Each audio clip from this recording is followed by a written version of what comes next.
is up? What is up? What is up, everybody? Welcome back to the Adult Table. Happy Thursday. Happy Friday, Junior, with your favorite lawyer at Not Just a Lawyer. Unless you're married to a lawyer or engaged to a lawyer, then obviously your fiance or your wife or your husband is your favorite lawyer. So, crazy week. Still pushing for justice for Shanquella Robinson. So it's been a lot. So I appreciate everyone who has shared and posted and spoken up for justice for Shanquella Robinson. The family super appreciates it. So it's been a crazy week. Rolled into another crazy week. So this, as I said before, is like my therapy. I have no therapy, but this is also part of my therapy. Just getting to check in with everybody, talk about stuff, and kind of just, vibe. So I appreciate everybody who tuned in. I appreciate all my guests. I appreciate everybody who has been subscribing and liking, because a couple weeks ago we had like less than 100 followers, and we're doing pretty good, or subscribers. So we're doing great. And we'll do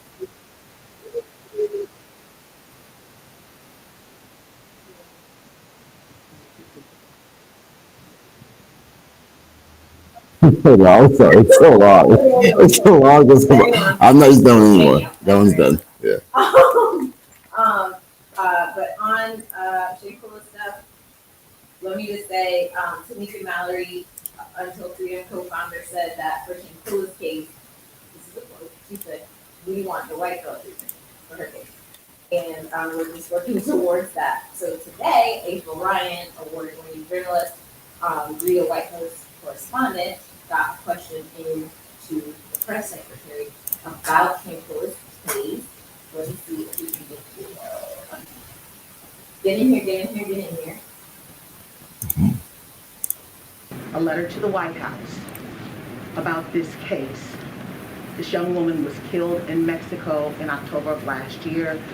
The suspect is in this country, along with those back here, along with those who were present during the deadly beating, okay? He sent a letter asking for extradition of the suspect to Mexico for the Mexican authorities to deal with, or if not, take jurisdiction of it here and deal with it. What's next? What's the White House willing to do? So let me just first say our hearts go out to Ms. Robinson's family and friends. It is devastating what occurred. Certainly, the tragedy is just devastating, and we've been following the news here. But because there's an FBI investigation underway, there's very little that we can say. Hey, VJ, what's up? You know, we are very careful about criminal investigations or any VJ, hang in there. investigations that are currently happening through DOJ in this particular case, FBI. But our hearts go out to again, to the families, and I would have to refer you to the DOJ and the State Department on this. Let me ask you this. So since there's an FBI investigation, does that mean nothing? April asked another question. Investigation's complete, or the United States has extradition treaty with Mexico. Is all of this contingent upon the FBI investigation? What I can say is there's an investigation going on, so this is something that the FBI has to speak to. So that's why I'm referring you to the Department of Justice. And it's also an issue of the State Department, again, so would refer you to the State Department as it relates State to another Department, country. DOJ, FBI, we hit all them up, so we good. Okay. But Get in here, this is something that we're clearly following here. Our hearts go out to her family. Check. The last question on this, though. Are there capabilities for I love the United April. States She said, to hold on, take wait, wait. jurisdiction over this if it doesn't go, if the suspect is not extradited back? Look, April, I understand the question, and I She appreciate understand the the question. questions. She All appreciate important the questions to ask of me, but again, there's an ongoing investigation, so I would refer you to the Department of Justice. Process, not necessarily the investigation. Does the But there United is States a, have but there is a capability? process that's currently happening because of the investigation, so I would refer you to the Department of Justice and also the State Department, as there are, this is a diplomatic issue that needs to be handled. Yes, it is a diplomatic issue.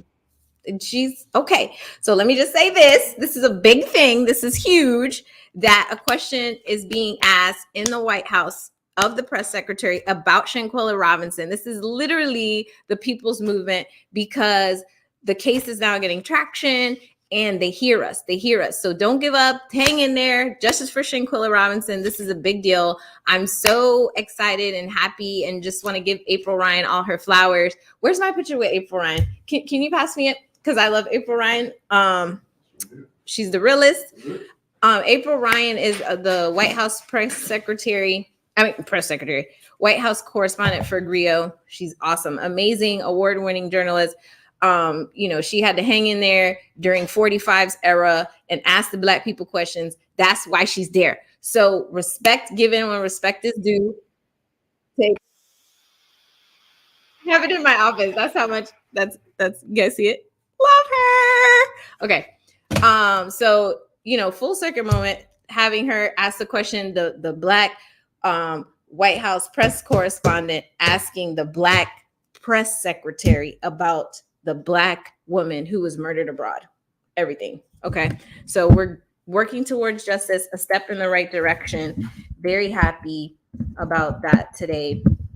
She didn't answer the question, but the idea is that the questions have to be posed about us. If something happens with one of us, our government needs to be there. They need to intervene. They need to step in. So it's a big deal. Keep it going.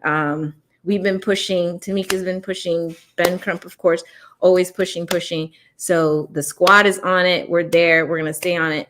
And this is really the people's movement, because this is a case that came from people on social media just being outraged. So I appreciate everyone who is sharing factual information and supporting the family very, very, very much.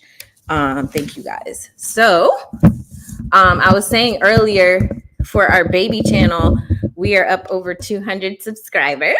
So it's a small win, but we're still excited because I think last week we had like 100. So us having 200 is, that's a lot of growth. So we appreciate it. Keep coming in every week. We're going to keep having good, amazing, awesome, exciting guests. We're going to talk about real stuff. We're just building out a space where adults can be their authentic selves and talk about real topics.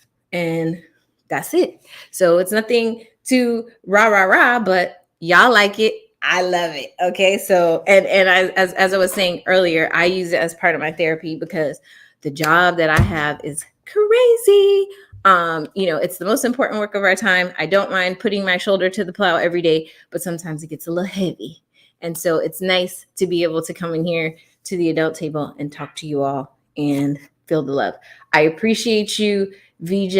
I appreciate you, Dr. Delvina, in the building, my soror. I appreciate you, Shank Rock. I know you did a lot of coverage on the case. I know VJ gets I don't know VJ personally, but he gets all this heat online because he is team Blake and Sue-Ann on Ready to Love, and everybody thinks it's Blake. I highly doubt that. I don't even think Blake watches the show. I know he don't watch the show. So it's definitely not Blake, but shout out to VJ, a super fan of Ready to Love, for pulling up on the live. Thank you. Good to see you. Okay, so let's get Timothy in here.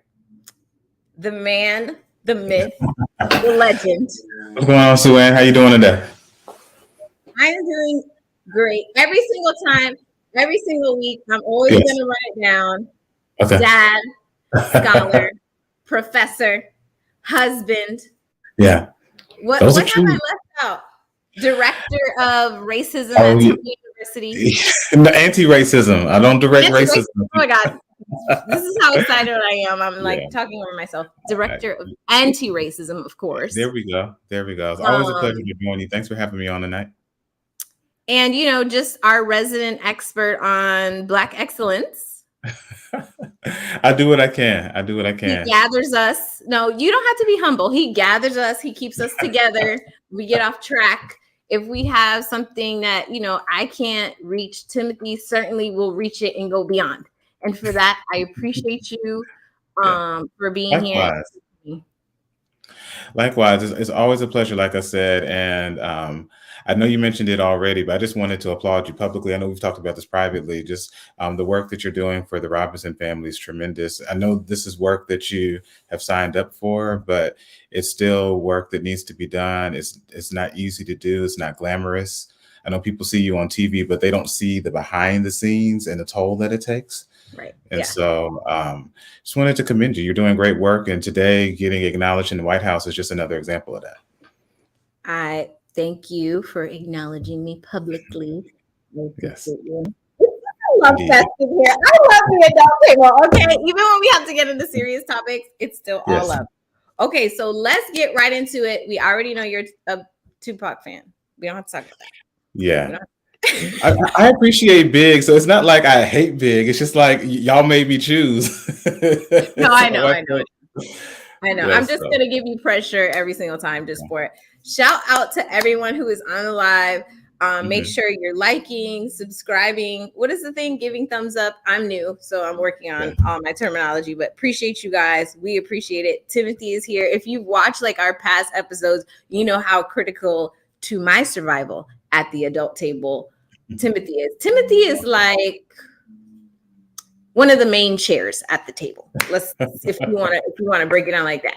Okay, he's definitely a part of the table, and you know, as I've said, I appreciate him. Let's jump right into it. The what the hell person of the week. Yes. My mom is probably on this live, so I don't curse. Okay. When I used to have a show a long time ago, I used to say what the person of the week, the actual curse word, but we're gonna say what the hell. Okay. So Savannah Glenben wrapped her baby in saran wrap to get him essentially to behave. He was a little rambunctious. So they went ahead and wrapped him completely in saran wrap and then posted it on TikTok. Here he is here.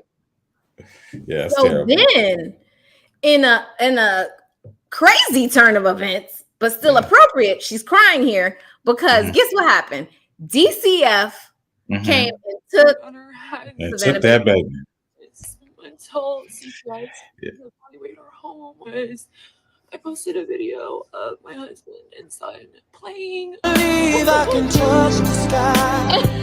I think about it every night. So let me just say this, and then I'll let Timothy speak because I have kids. Yes, you do. Two beautiful, amazing kids. One of which just celebrated a birthday. Happy birthday! Exactly, my Pisces gang baby. Ever since we stopped helping them raise their kids, like what? Huh? What? I mean, Timothy, what's going on? Like what? What is this? So this reminds me of that. Am I wrong? No, you're not wrong. This reminds me of that little meme where the guy's at the whiteboard and he says the degree to which you mess around is the degree to which you'll find out. You know what I'm talking about? Like I know your mom is watching, so you know we gotta like modify a little bit. No, I mean, she's with the. She just don't want me to curse. You can curse. She don't want me to curse. So I just don't know what she was thinking about. So, you know, like I grew up old school. You're crying. Like my mom disciplined me coming up, you know. So like I know what discipline looks like, but like to do something like this, that's not only it's so discipline is lacking in effectiveness if it's not connected to the thing that you're disciplining the child for. So this is so the child's being rambunctious, and this is arbitrary, and it's supposed to humiliate the child, and then you put this on television. And I don't, not television. You see how old I am. She put this on social media, and then she mad that people come and take her baby away. And so, I don't know. It's giving do anything for posts and likes, and it's too much. And then afterwards, she's gonna hit you with the tears and stuff. Yeah. Like, it's not good. Baby, them tears not gonna save you today. They're not gonna. I mean, they gave the baby back. Oh, they did? Oh, okay. I missed that part. Marsha said ever since we stopped helping them raise their kids. Well, for real, Marsha, come on. They don't know what's going on. They got Kyle Rittenhouse out here. They got 45. Yeah. It's a lot going on with them. Yeah. And, you know, we used to raise their kids. I mean, this is known. This is a known fact. So that's not, I'm not. And was this whole scenario real? Did she really do this? Like, or, yeah, or really did that. They really did. Somebody called CPS. CPS really came. They really took the child. She really cried. They really Wow. did an evaluation on their home, and then Wow. she got the baby back. But I was listen, really hoping it was staged. I was really hoping that they staged this. kids are rambunctious. They're kids, okay? Yeah, they are. Learn, as you said, discipline has to be related. If he went into the saran wrap and took it all around the house or something, and you're trying to show him something that not to do with saran wrap, then okay, maybe. But something that's borderline almost suffocating energy, I don't know. It's the saran wrap too. Like it's just like it's just a waste too. Like why waste all that saran wrap? Like the whole thing. Black people, don't waste my good saran wrap, okay? We would not do that. We would not do that. Don't waste my good foil. Don't waste my good saran wrap. And that's something we would get disciplined for in a Black household, for wasting, for doing something like that, for wasting the saran wrap. Absolutely. Definitely get in trouble for that, for sure. So Absolutely. they wasted the saran wrap. A mess. Okay, so I want to bring in another guest, another awesome lawyer, Let's do it. Simone Redwine. Hey, What's going on? how are you? How are you? Can you hear me okay? I got a new mic. Hi, you're my friend on the internet. You're already my friend in my head on the internet, Timothy. We're from Yeah, correct. That's it. We're sisters. We are sisters in the law. In the law, yes. Timothy, what kind of law do you practice so I can send you some cases? I'm mainly civil right now. Oh, yes.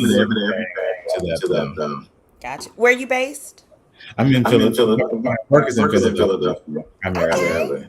Okay, did you ever work with Lee Merritt? That's one of my buddies. Me and Lee go way back. Lee and I go so far back. I don't call him Lee. At least not. You call him Stacy. So like the man introduced himself. We lived in one house together.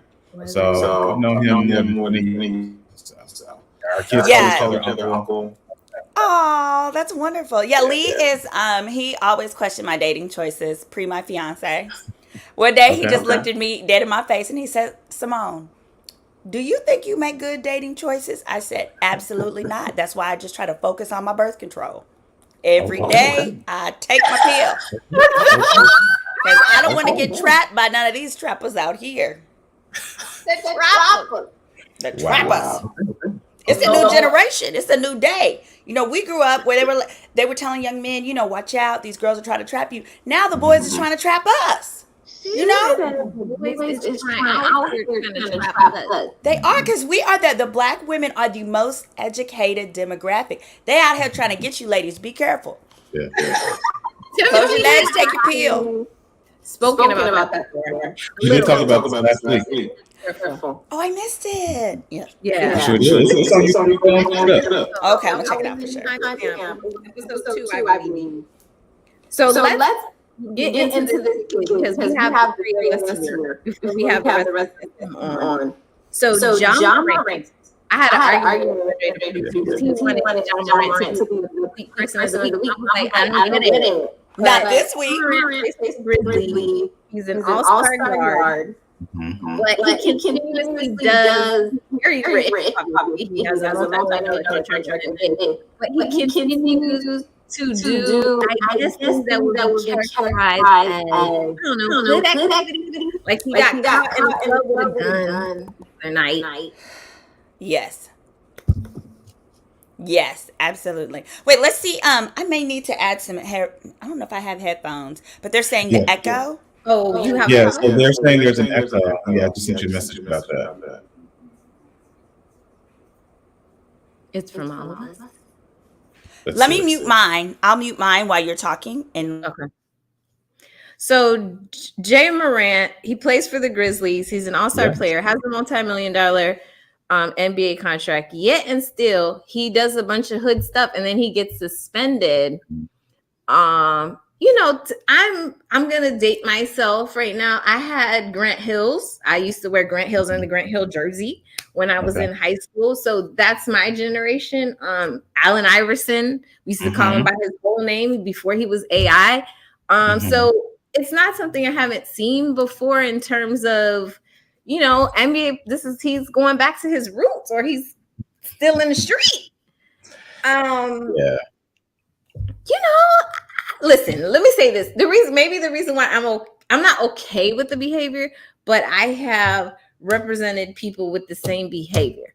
And I get it. It's like you have a lot of money, you got a lot going on, and you still, you have your hood tendencies. You want to go to the club and turn up, but you still want to be safe. So, yeah.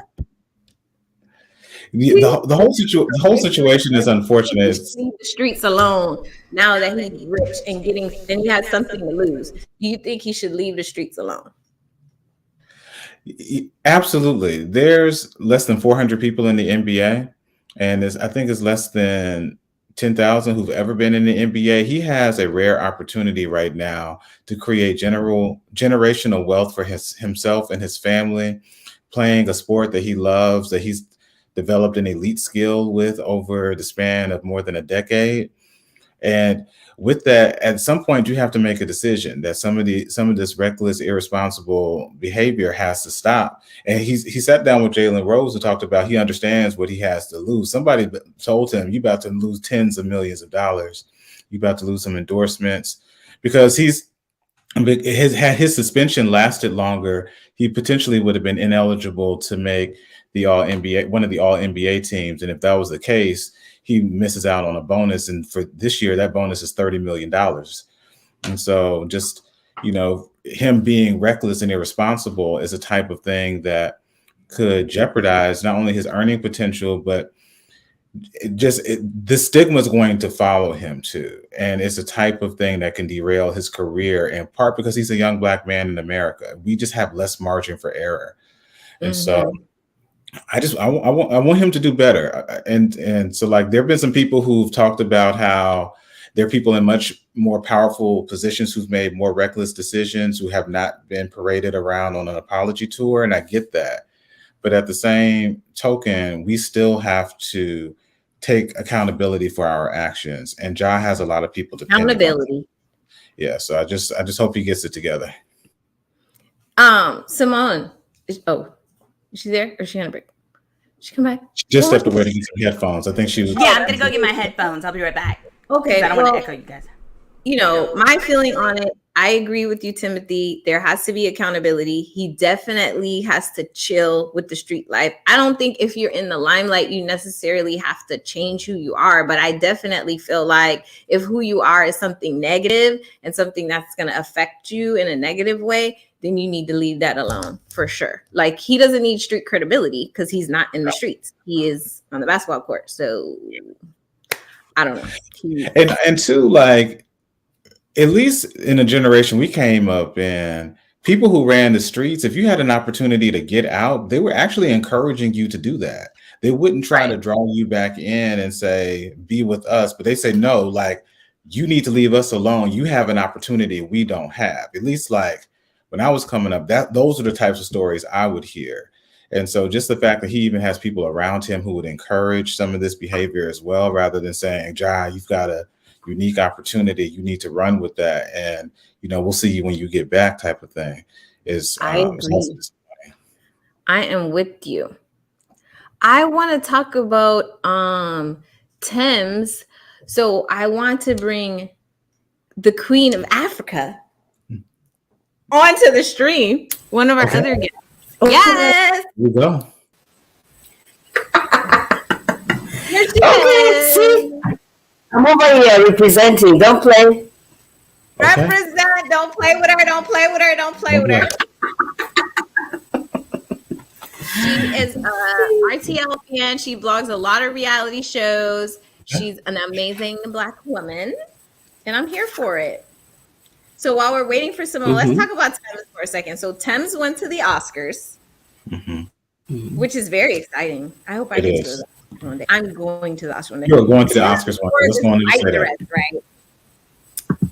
And it had like a collar. And I feel like, personally, I felt like it was a mood. Like, she was like, I'm at the Oscars. I am here. I'm giving main character energy. But a lot of people were dragging her, saying that the outfit was disrespectful. Queen, what do you think? I don't know. I feel like it's double standard, right? Because when Lady Gaga wore similar kind of a dress, and nobody was complaining about it. But oh, here comes a black girl from Africa with a funny name, and everybody's coming for her. Listen, I'm happy she's not apologetic about it, and she shouldn't be. Listen, she shouldn't be. She looked beautiful. Yes. Listen, wear your crown, friend. You know, she's like, I'm at the Oscars. This is a big deal for me. I'm gonna do it up. I don't see what the issue. If I was behind Tim's with that dress, the whole night I would have just been like, "Oh my God, it's Tim's! Oh my God!" I'd have been trying to pass her notes, all kinds of things. Okay, I would have just been excited to be around Tim. So I don't know. I don't see why. I get what people are saying. Because they're saying like, oh, the people behind her couldn't see the stage. Okay, that's obvious. I get it. Okay, like, you know, I don't know if she completely 100% thought that part of it through, but she definitely slayed and understood that part of the assignment. Yes. Yeah, I don't think she had that in mind. I don't think she, in her mind, she was saying, I want to block everybody who's going to be seated behind me. You know what I'm saying? Oscars, it's a big moment for her, you know. I feel like she's an artist. She's being dramatic. Yes. She's trending. You have to be. So she made a statement, and everybody else is talking about her. So hey, kudos, good job, well done. She did that. She understood the assignment. Y'all may know this better than I do, but I heard that they do a full dress rehearsal a week before the show. So anyone who would have had an objection to her outfit would have seen that a week prior to the actual filming. I don't know if that's true, but if that's the case, those are things that are above my pay grade to know. So I didn't know they had a dress rehearsal. But when you go to the Oscars, you can report back and let us know because you're going to the Oscars. Listen, I'm here for the dress. Simone is back. I am. Is the echo back though? Huh? Not right now. I hope the echo is not back. No. Okay. What did you think about Tim's dress? What do you think she was being disrespectful, or did you think she was just being Oscar? I think she had no idea. Like, especially if it's my first time at the Oscars, I'm not thinking about that. I'm thinking about how can I look my most beautiful. You know, they should have just given her, like how you have like it says wide load, on the back of a truck. They probably should have just like parted the chairs, gave her a little more, space, pushed people a little more to the back so they could see around her. Like she is not in charge of logistics. She is responsible for her beauty. So don't be a hater. Don't be a hater. What she was supposed to do. She came with the fashions. Right. She gave them what they needed. She did what needed to be done. And that's what Oscar is all about. That's what it's all about. It's making a statement. So I'm glad she did make that statement. Hi, Simone. Hey, honey, how you doing? Very good. Glowing. You're glowing. Of Oscars was Angela Bassett robbed? Okay, let me just say this before I let you guys take it over. I remember because it was not so long ago. We already decided #Oscars so white. Already decided we was boycotting the Oscars. We already decided we gonna lean into BT. We gonna lean into NAACP awards. We gonna lean into our own stuff. Forget about these people's stuff. We don't need their validation.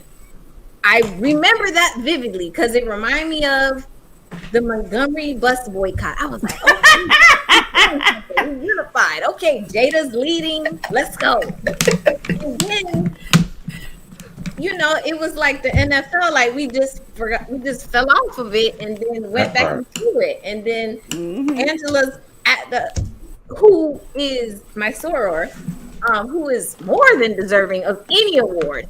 Okay, for her acting skills. Amazing. Hands down. The greatest of our time, one of the greatest of our time, and highest paid, and just the bomb. Okay, insane career. But are we really mad? Like we know these people is not for us, and this is not our event. So, okay, it's just it's irritating and it's disrespectful. They keep playing in our face, right? Like, if you. She could have been at home watching TV, watching First 48. That's what I would have been doing. Like, don't sit up there and encourage this woman to come do her whole glam thing, and y'all gonna play with her for 18 years. She could have done that from home. And then she's not even allowed to be in her moment. She's not supposed to be feeling some type of way. All cameras are zooming on her as like she's the first person to ever not clap. Yeah, I completely agree with you all. I mean, listen, Jamie Lee Curtis is great, but she's not Angela Bassett. She ain't Angela. I mean, she's not Angela Bassett, and I mean, to you all's point, I mean, she is. If she's not the greatest actress of her generation, like she's top 2. You know what I mean? She's Angela and Denzel. Like, that's it. Like, she is. She's truly an icon and gives exemplary performances anytime she come outside her house. And for them to deny her in the way that they have, it's truly unfortunate, especially considering like they should have given her the award with What's Love Got to Do with It. And I feel like that was almost 30 years ago at this point. Are you kidding me? The way she ran across that highway, I felt it in my spirit. In your spirit, I had no business watching that movie at that age. But it was so good that my mother threw her parenting to the side and said, "Come here, little girl. Sit here. Close your eyes some of these parts. Because Mama's finna show you something. This is what you need to know about raggedy men." It was used as a teachable moment. Yeah. She said this is what it looked like when you date a man who wasn't on the honor roll. And I never forgot that. I never forgot that. No, I don't know how true it is, but it was a very good visual for me. I always assumed that men who weren't on the honor roll behaved like Ike. Okay. Waiting to exhale. Can we talk about when she lit the car on fire? And as she should. I have been waiting for that moment. Arson runs in my family. Okay. But I still have. Let's not disclose that on recording. No one died. Statute of limitations has failed. Get on her. Yeah, statute of limitations is passed. We're fine. Okay. We're all right. We're good. Listen, Angela Bassett is a trendsetter, an icon, a Delta. She deserves all her flowers. She does. I just don't think we should be over here begging these people for their Oscars. Like, I agree. Y'all keep it. And then to pan the camera on her when Jamie Lee Curtis gets the award. I'm like, come on, y'all. Come on now. It's obviously a competitive field. She's not going to be smiling. That's not her homegirl. Maybe if it was Taraji or something like that, she'd be like, okay, sis. But exactly. It's not her sis. So she's like, okay. Yeah. So give it to me. Okay. Absolutely. Yeah. Why would she? Her face. Everybody. Why would she clap? Why would she clap? I'm sure when she was going there, she was expecting like she's gonna get it. Just like we're all expecting that she's gonna. And then she's shocked. She's in her moment. Let her experience that moment. It should not be making news over here. Right. You know I what saw I mean? that Tommy Lauren made the statement. She said, "Oh, I thought women on the left support each other." Let me tell you something, little girl. I have never. Who said that? Tommy Lauren. The Tommy girl. The Tommy girl, the Republican girl. Yeah. Let me tell you, something about that little girl. No. She says these things, and it's like, oh, come on, give me a break. I have never, ever desired to go to like a Republican Trump, one of those rallies and stuff like that. But I've always wanted to see her and trip her. Sometimes I think about... similar to some of your castmates, I think about how close can I come to the law to like committing a crime but not. Okay. And I think of tripping her. I think of having a glass of red wine and just, I'm so sorry, Tommy. And just like it flowing into her beautiful blonde locks. So now I gotta pull up with you to make sure these people don't take you somewhere after. Oh my God, that's what my girlfriends say. That is what my fiance says. He's like, quit doing these things because I'm the one that's gonna get in a fight. That part. Gotta call receipt. No. Okay, we're not let's keep that.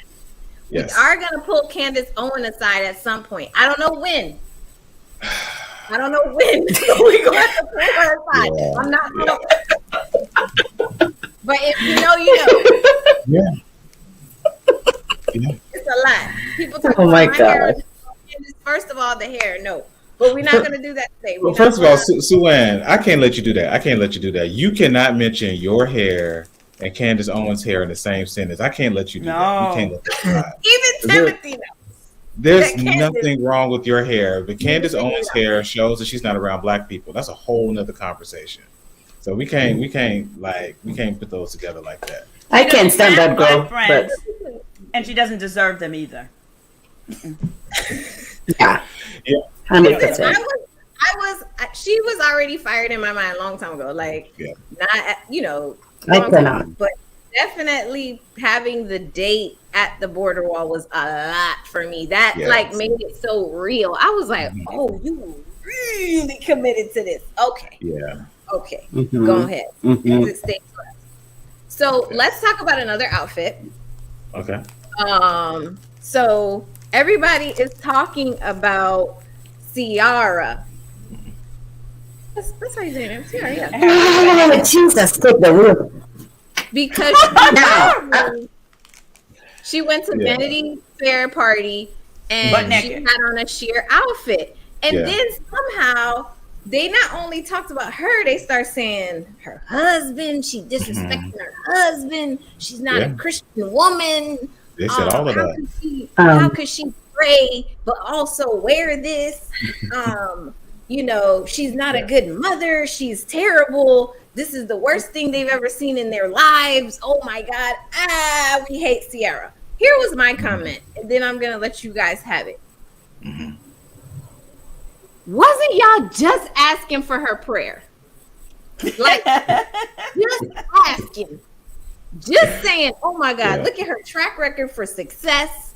She overcame a huge obstacle in a crazy ex. She got a good man to help her raise her son. She's successful, she's rich, she's putting out new music, she's giving us looks in all her IG posts. Y'all was just asking for the prayer. And then with one outfit just switched up on her. Oh my God, she's terrible wife. Why would she embarrass Russell? Me personally, I don't follow Russell online, I follow Ciara. But I did not see him make not one comment. Personally, in the pictures I saw him with her, he was looking like, oh, when we get home, if we even make it home.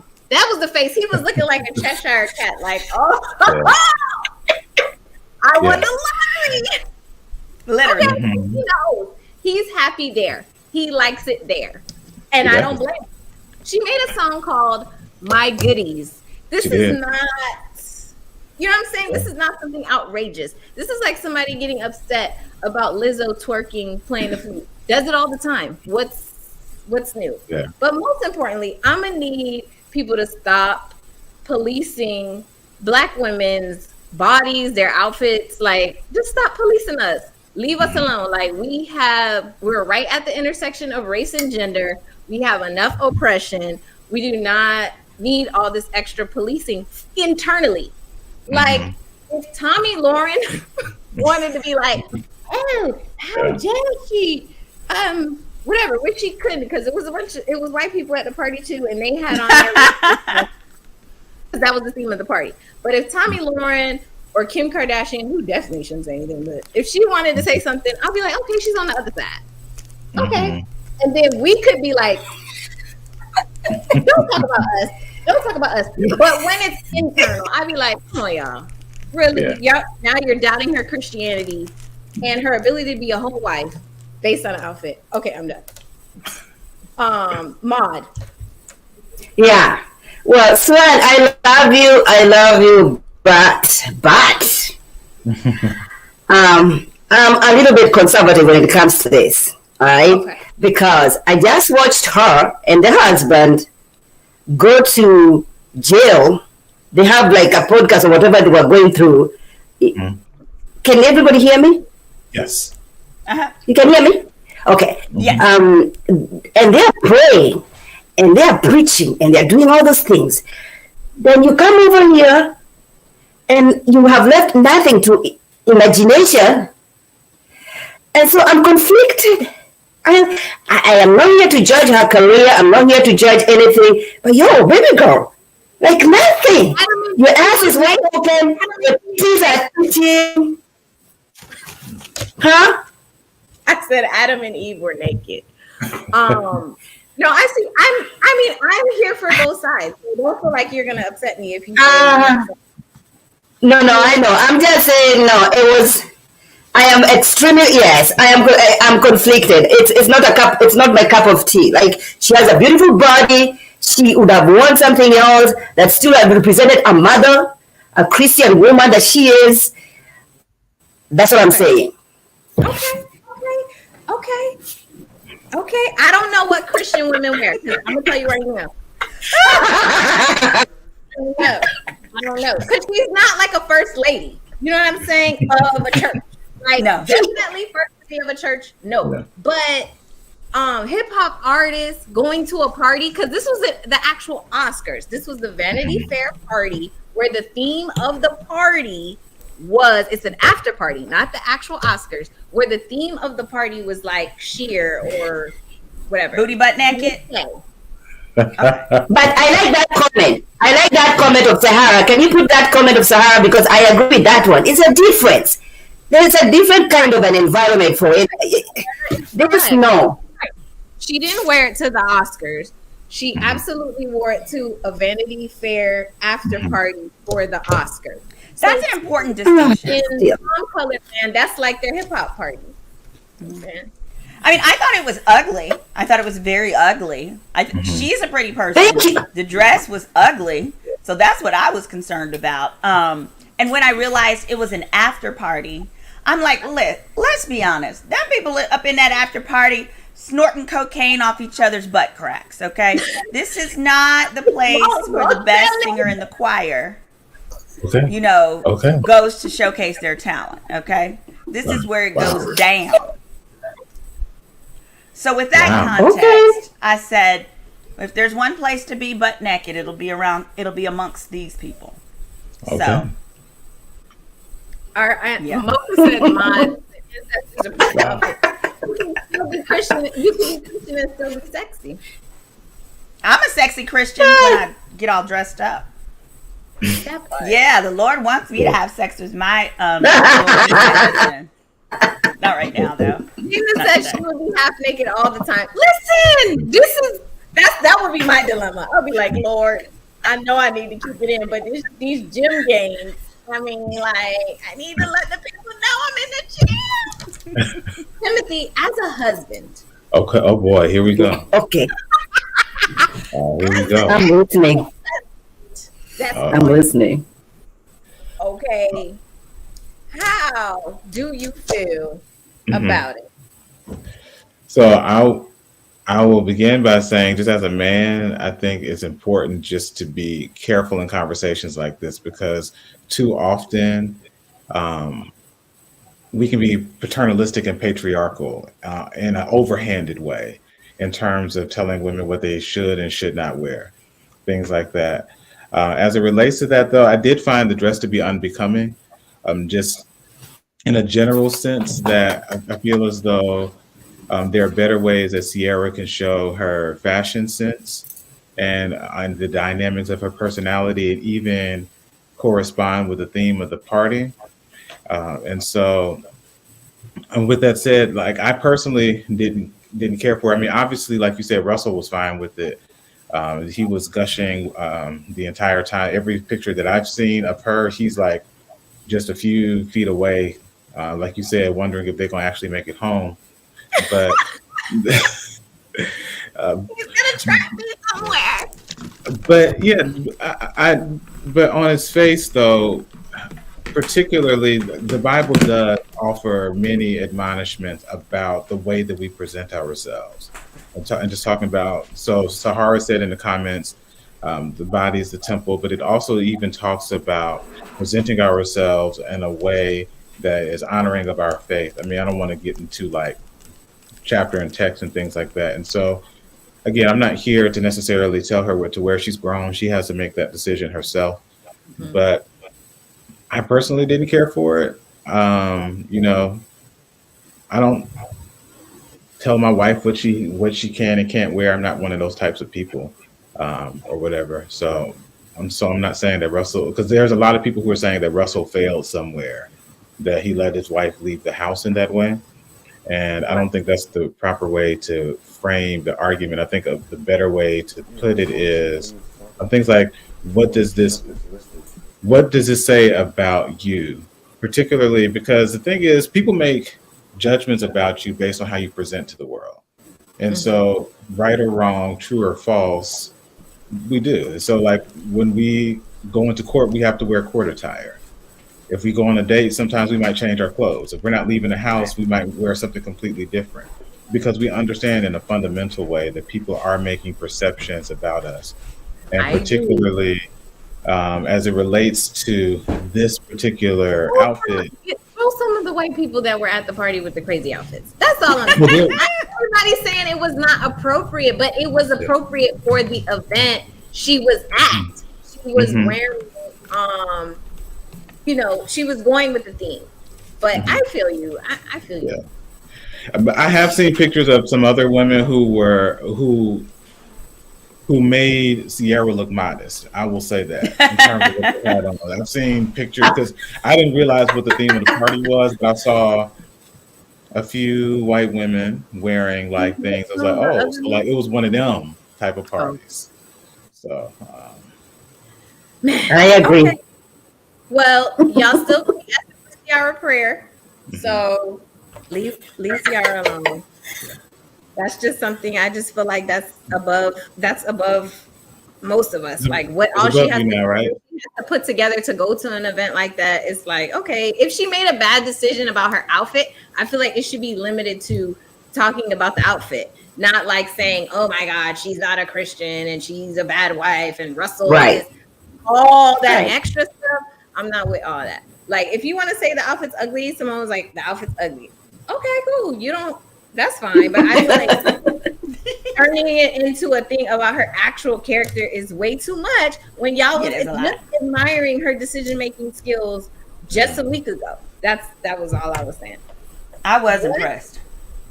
I was impressed by the ability for it to stay on and stuff like that, because my problem would be it would be all over the place. I wouldn't. So no. I would be charged with public nudity. Absolutely. No for me. So I read a story that they're considering switching to a 4-day work week. As an entrepreneur, I don't really have work days and weekends and breaks and stuff like this, so that don't really mean nothing to me. But for people that have to go to a 9 to 5 days a week, it sound good to me. Sure do. What you think, Mod? Should we over here switch to 4 days? Listen, as a full-time worker and a full-time mom, I welcome it. I would even take 3 days. Okay, so I'm here for it. 32 hours. We don't. Do you feel like you're gonna? That is important. Sorry. Are you still gonna do people work? That's the question, Mod. Are you still gonna do the people work if it's only 4 days? Yeah. But I think also it's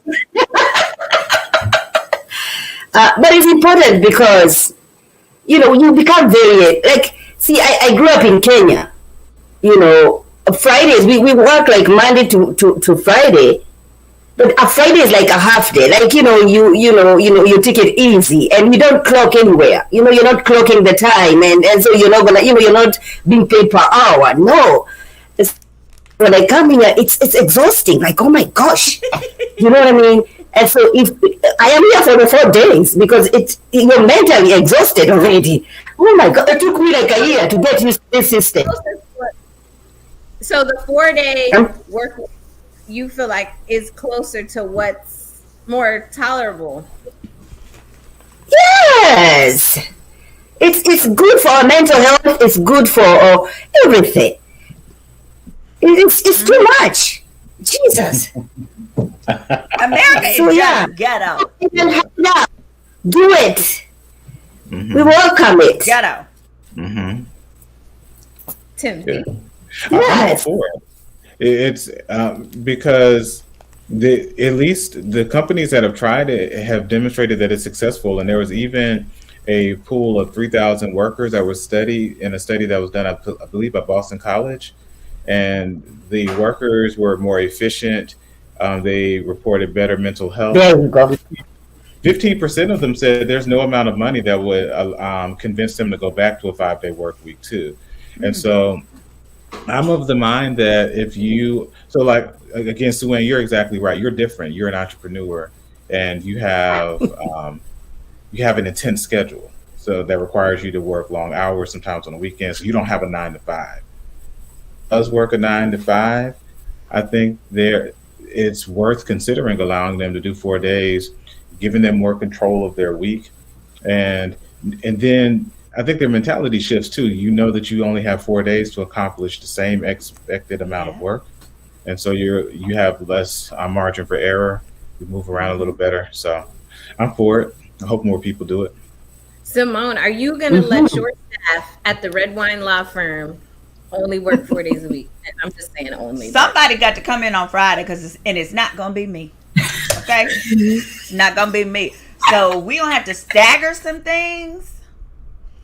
You mean like it'll be 4 days, but you're willing to just move it around. But Friday, stagger my staff because I really think that in Texas, there's a school district that will be switching next year to a 4-day school week. Oklahoma, the same thing, because Oklahoma is like number 50th in the nation. They're like the cheapest. They put nothing in education. They'd rather lock you up.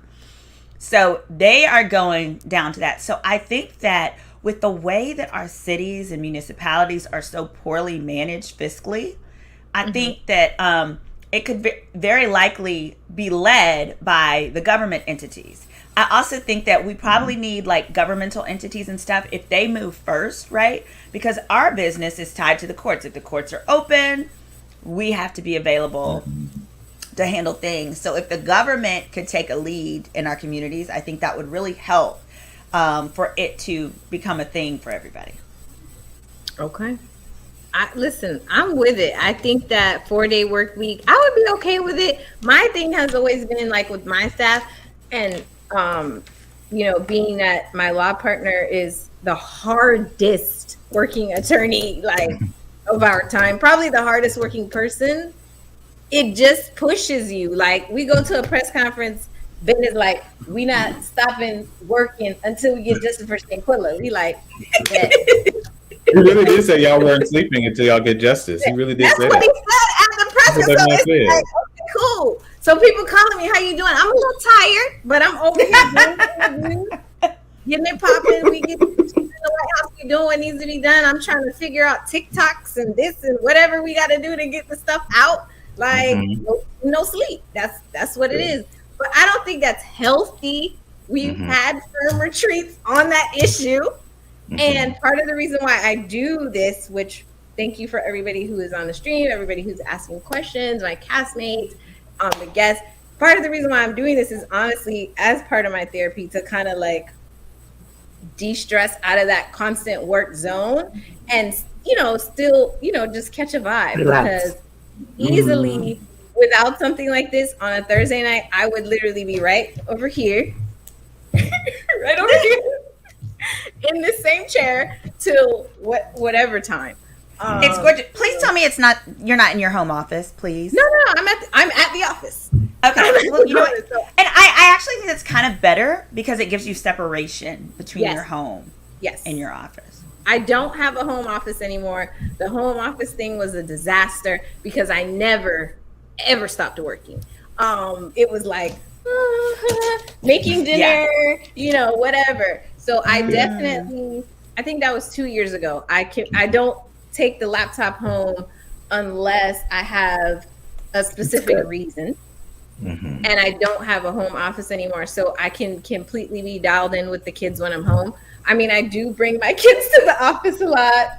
I do give them little jobs and chores. Sometimes I love it. Stuff to do. But I definitely try to have that separation. Like it is work time.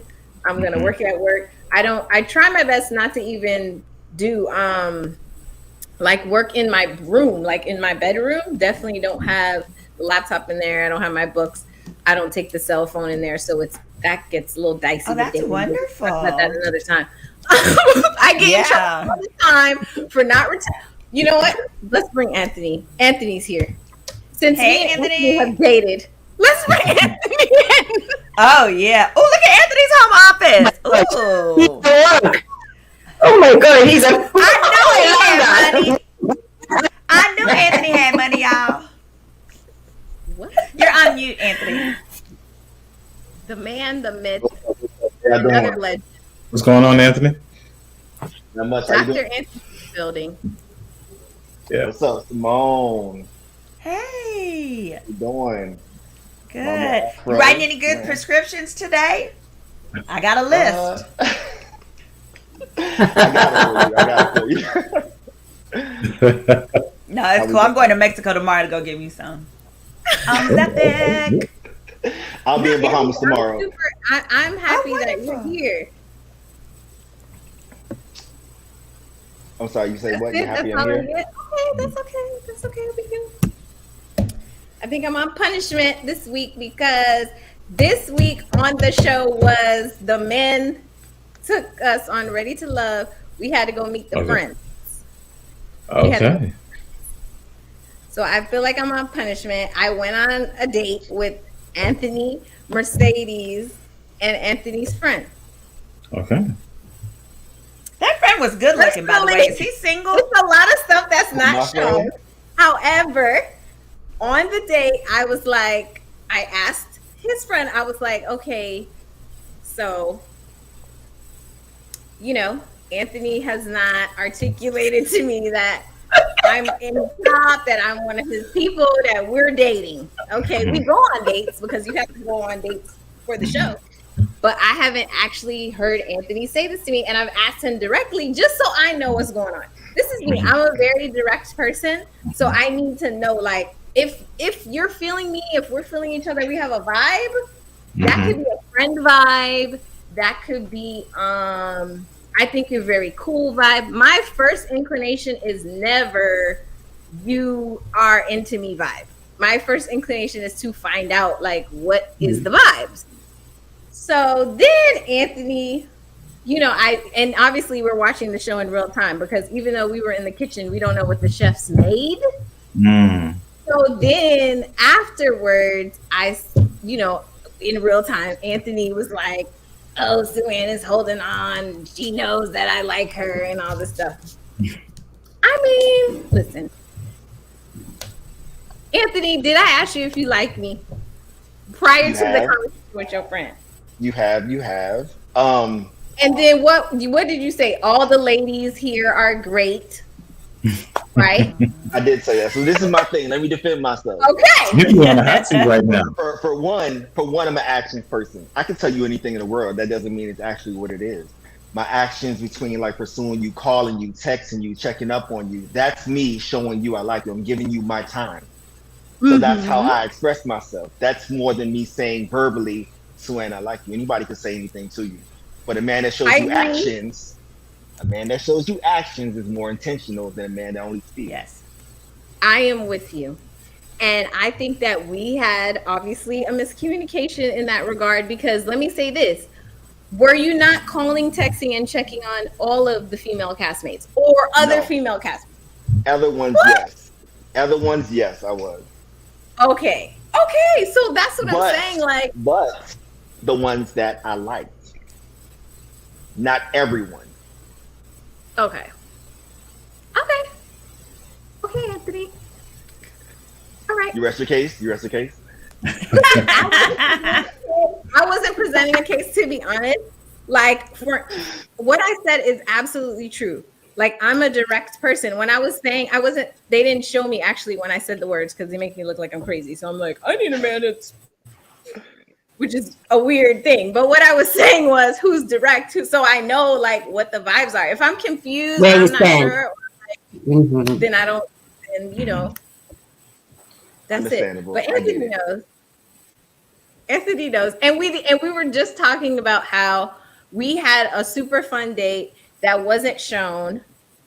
We hope it gets shown. And if it doesn't get shown, we're going to ask them for the footage so we can show it ourselves.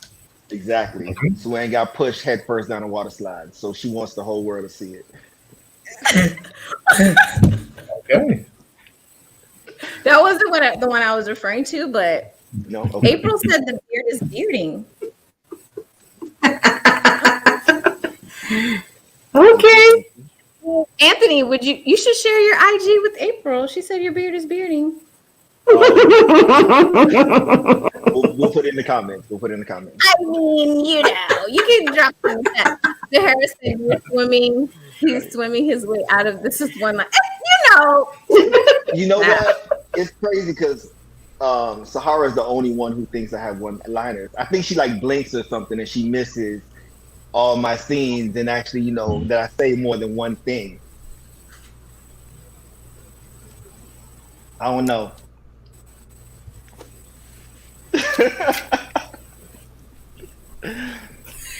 Okay, let's have a real conversation. Look at the merch. Look at the merch. Oh, I love it.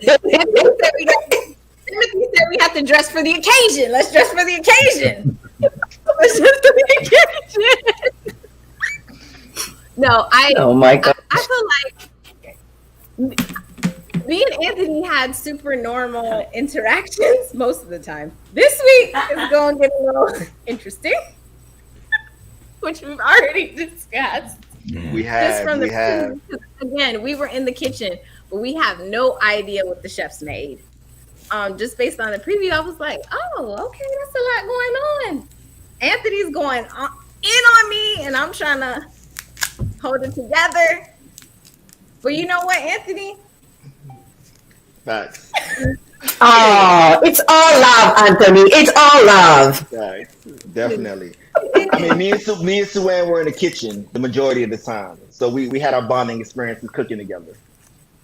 We did. And everybody was shocked. Everybody was shocked that I was cooking and like trying to make sure everybody was straight. I was like, what y'all think I do it down to the house? Like, yeah, you got to feed your babies. Y'all think I'd be lawyering at the house, like trying to no, like I'm normal. I just do normal stuff. I be chilling. I get that we don't get to see everybody like in their home life and stuff. So I totally get why a lot of the male castmates were like, wow, Suwan, you're very domesticated. Domesticated. That's a good word. Domesticated. They never think lawyers are nurturing. They never think we're going to be nurturing. Mm-hmm. I was like, yo, I had a whole husband. He didn't eat carbs. I had books about how to make everything without carbs. Where'd you find him, girl? You found him at the gym? No. No. Okay. Anthony, the women fans love you. Thank you. Appreciate it. They do. You seem like you have sense. Anthony has sense. Yeah. Some sense. My grandmother raised me right. So there you go. That'll do it. That'll do it. I had to go on another date. I went on a date with Blake and his friend, and what I found out in real time is that after the date, Blake's friend said that her concern was because I was newly divorced, or not newly, because 2 years is a long time. I asked my mom. My mom was like, 2 years is a long time, girl. That's not 5 minutes. It's not like you just got divorced and then ran out on me, whatever. I feel like it's a long time for women, but not necessarily for men, because we see it coming way before it's there. Like we have planned, we have packed, we have mentally put his in 10 million boxes, organized, alphabetized, one after another, and before we even put it, outside of wherever it's going to go. Men will be like, well, I think I don't like the way Shirley made those mashed potatoes today. I'm going to go see if I can have a rendezvous with my secretary with no tea. What? That's so specific. Did you ever watch The Marvelous Mrs. Maisel? That happened. It devastated me. It's a TV show on he cheated with his secretary. She was so stupid she didn't know how to sharpen a pencil. Wow. That always happens. I think 2 years was a long time for me to. I mean, what I can say is when I got divorced, it was the beginning of COVID. So we wasn't outside. We were inside. There was no outside to be at. And I'm a very traditional dater, so I don't have like online apps and like it's like somebody sets me up on a blind date or I meet someone in person or like normal stuff. So we weren't outside. So I was just chilling, not,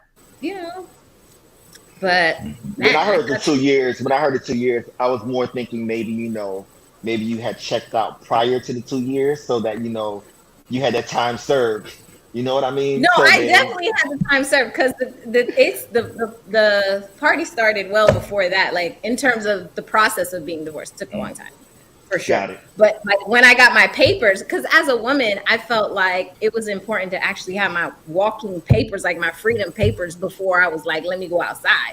Like I wasn't going back to that, but I also wasn't like, I have 2 daughters. I wasn't gonna, For men, I feel like it's different. Like, what you can date and say things like, "Yeah, girl, I'm going through a divorce," and girl will be like, "Oh, that's cool." But for a woman, you can't date a man with intention seriously and say, "My paperwork ain't dry yet," because I feel like in the back of a man's mind, he's always like, "You finna go back, huh? I'm not gonna really take you serious because you might go back." So I was like, "I'll wait till my papers is done." It took a while, but when they were done, I was like, okay. And then it was COVID. I was like, damn. Can't even have no divorce party. Can't go outside. Just gotta work.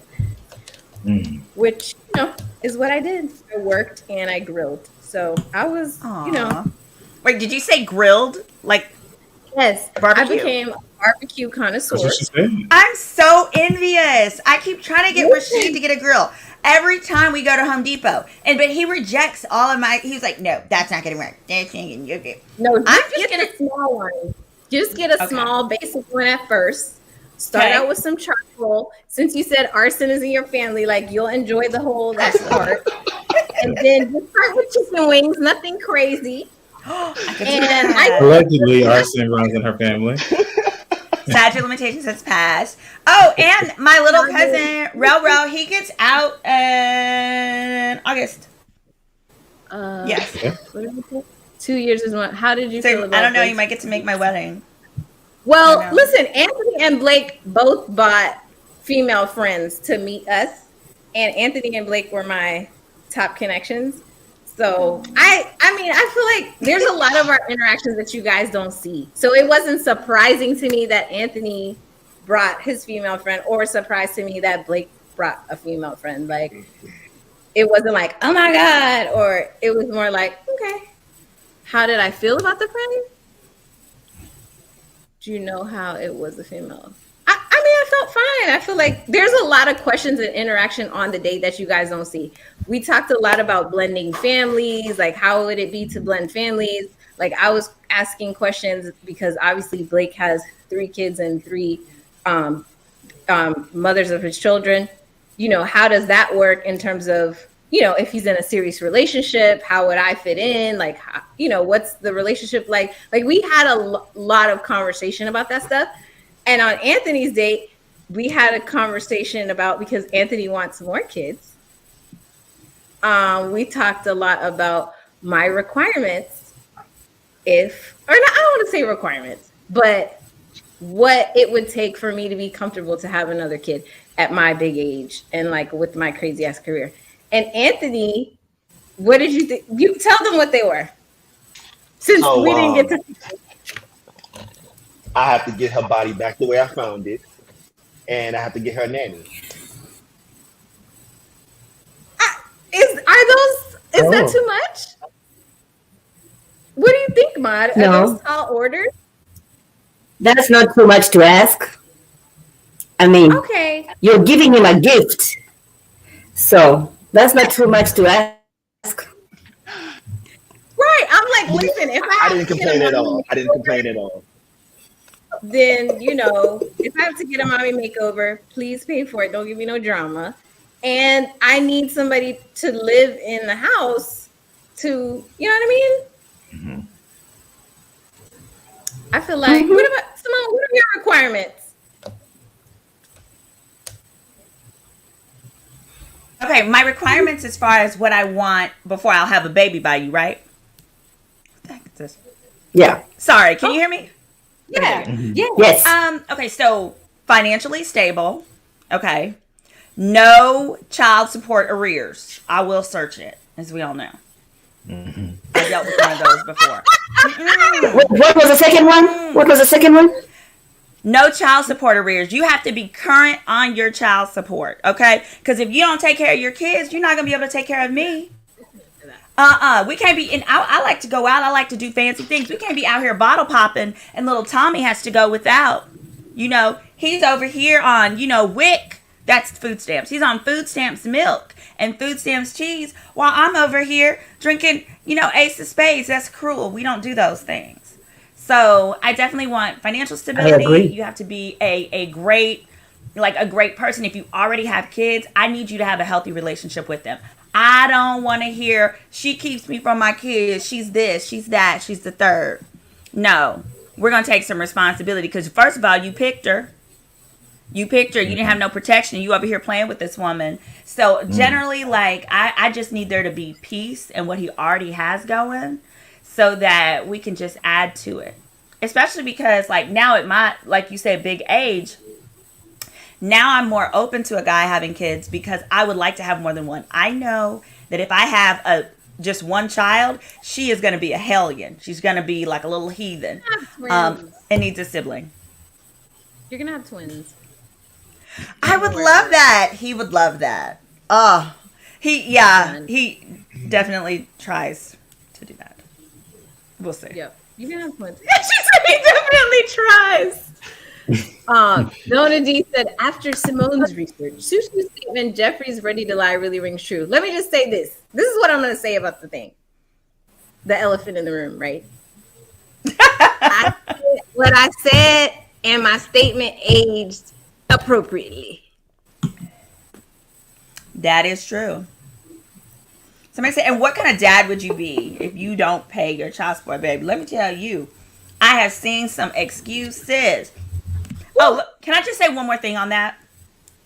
Of course. I don't know if I'm a terrible person or if I'm maybe they cancel each other out. But I did date a guy. I did his research, and I did my background check on him, and I saw that he had child support arrears, and then he got in a car accident, and I helped him with it. Baby, I called that hotline so quick, and I was like, hey, I just want to let you know. So-and-so got a little check coming. So make sure little Timmy gets his due, Make sure little Timmy's got what he needs when he gets ready to go off to this schoolhouse. Because little Timmy was going to be going to college sometime. I need him to get paid because that daddy was going to take that money and try and go get him a luxury car. You deserve no luxuries. None of them. You trifling bastard. Simone brings up a super good point, and I'll ask you and Mod what they think, and of course Anthony. What do you think about doing background searches? I can say this, now, dating and all that stuff. My experience has been, just based on the work that I do, the space that I'm in, the insurance requires background checks. But what I try to do is, I'm not doing background checks just to go on a coffee date or whatever. It would, if it's serious, if it's getting serious, then it's kind of appropriate. And it's almost getting to a point where, based on all these podcasts and all this crazy stuff I've seen, guys go on and talk about their dating life and specifics and giving. I feel like I need to have an NDA almost to date. You do. An NDA and a background check to just be outside because it's crazy. And you bring up a good point. You don't know. You just don't know. So it's figure it out. But I think too, there's an element of when you do a background check on somebody that you're dating, where the person might feel like, oh, you don't trust me. What do you think, Timothy? Are you going to have your daughters do background checks? I haven't thought that far yet. But I mean, for a while. I would probably consider doing it myself. But I do think it's important though, just to have a working knowledge of the types of person that you're involving yourself with. And that's one thing I've talked to my children about, to the extent that we've begun these conversations, just in that who you choose to partner your life with is one of the most important decisions you'll make, if not the most important decision you'll make. And so just knowing those things up front, and just knowing who you're involving yourself with is important. So you might have to do that. My dad says, trust but verify. I love that. He's like, you know, you trust, I but love you that. can also verify whatever you trust in. What do you think, Anthony? You know, if you're out here and we're on RTL, let's just use that as an example since we were on it.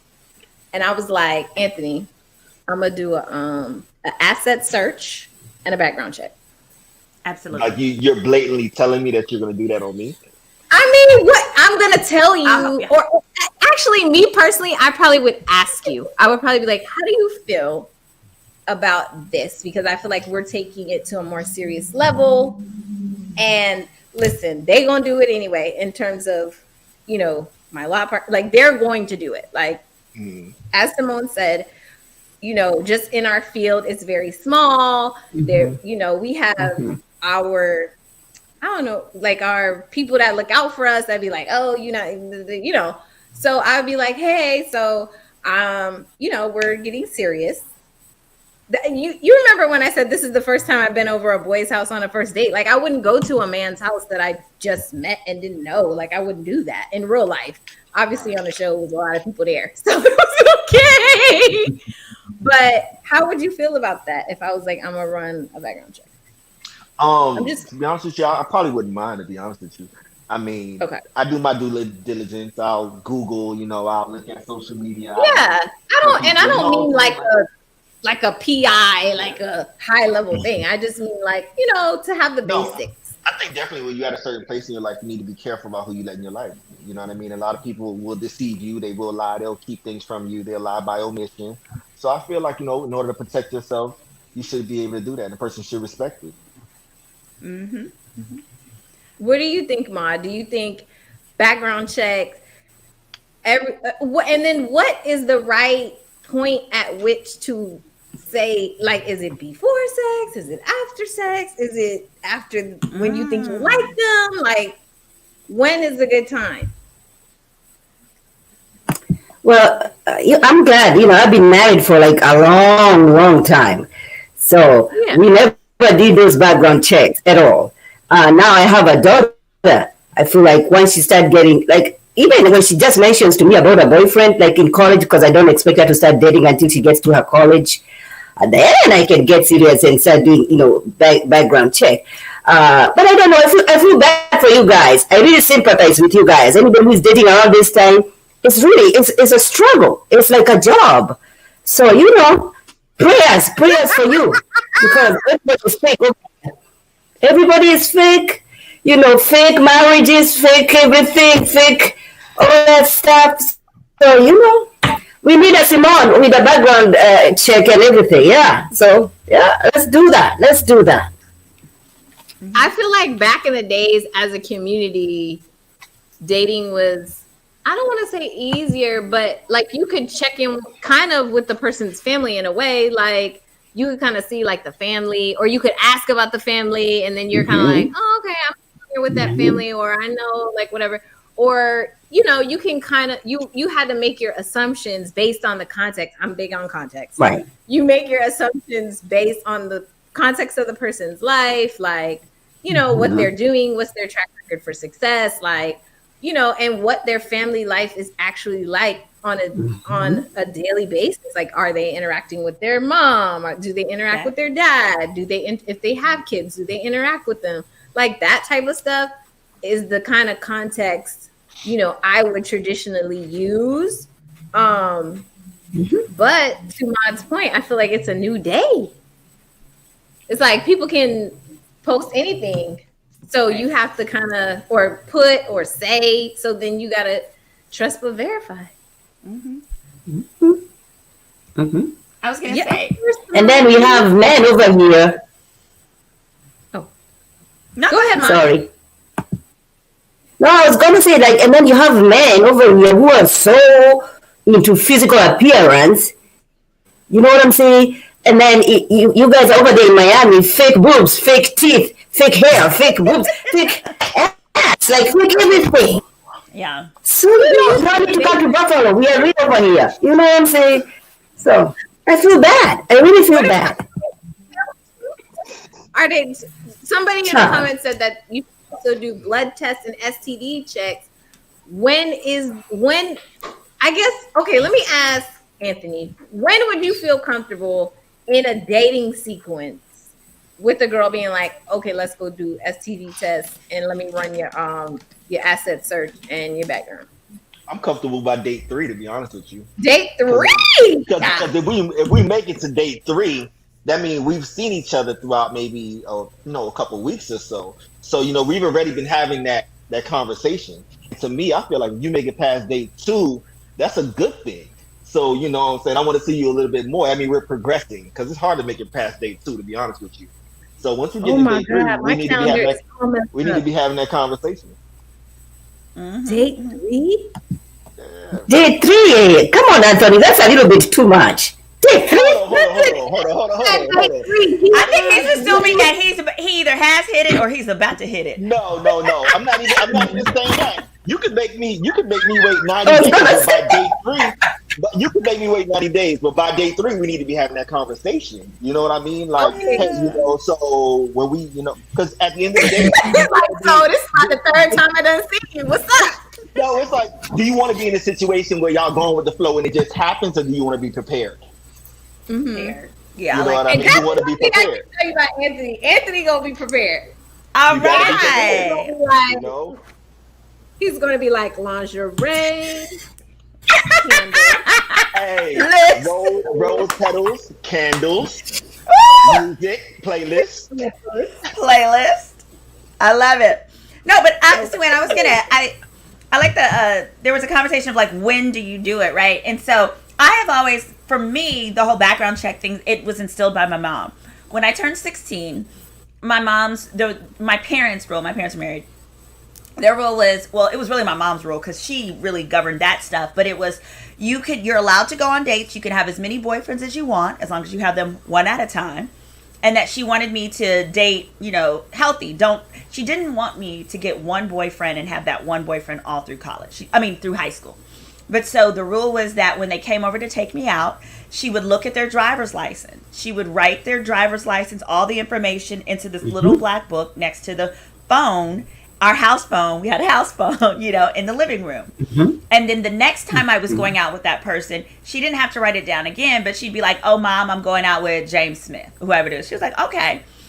And each time she'd tell the young man, she was like, "Oh, sweetie, I just need to take this information down in case that way, if my daughter doesn't come home, I know where to tell the police to start looking for her body." And so they would, and then she'd giggle, bat her little green eyes.